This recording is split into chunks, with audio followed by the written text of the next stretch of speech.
Hi friend, তোমরা কেমন আছো জানি না। আমি তো ভালো নেই, আমার শরীর একটু বিশাল খারাপ হয়েছে, তাই ভিডিও ছাড়তে পারছিলাম না। তোমরা পুরো ভিডিওটা দেখবে। এ দেখো, আমাদের এখন গ্রাম সাইডে পাট ছাড়ানো হচ্ছে। আর এ দেখো, অনেকে রোদে দিয়েছে পাট ছাড়িয়ে ছাড়িয়ে, দেখতে পাচ্ছ পাকাটি। কেন এখানকার মানুষ এই টাইমটা একটুখানি কাজ করে, তারপরে তো বৃষ্টি কাল আছে, কাজ কর্ম হয় না, কিছুই হয় না, কমই হয় গ্রাম সাইডে কাজ। ঠিক আছে, কাজ খুঁজতে হয়, বৃষ্টি হলে তো হয় না।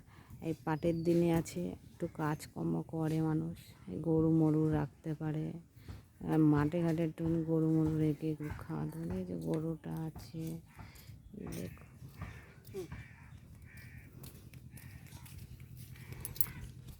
দেখতে পাচ্ছ কত পাট ছাড়িয়ে রেখেছে। এগুলো সব ভিজা, রোদে দেওয়া হয়নি, ওইগুলো রোদে দেওয়া হয়েছে।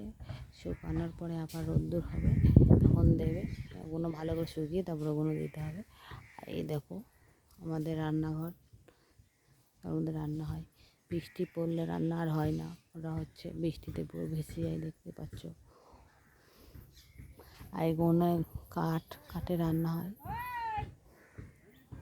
এই দেখো আকাশটা দেখো কি সুন্দর লাগছে, তোমাদের কেমন লাগছে তোমরা কমেন্ট করে জানাবে।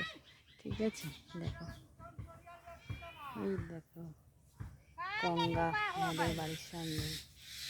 এই দেখো নৌকা, আমার বর নৌকাটা করেছিল, মানে আলকাতরা লাগিয়েছিল, বৃষ্টি হয়েছিল, আলকাতরাগুলো শুকায়নি, দলা দলা লেগে গেছে, সব নষ্ট হয়ে গেছে। Tata bye bye. ভিডিওটা কেমন লাগলো লাইক কমেন্ট শেয়ার করবে, পাশে থাকবে, পুরো ভিডিওটা দেখে যাবে।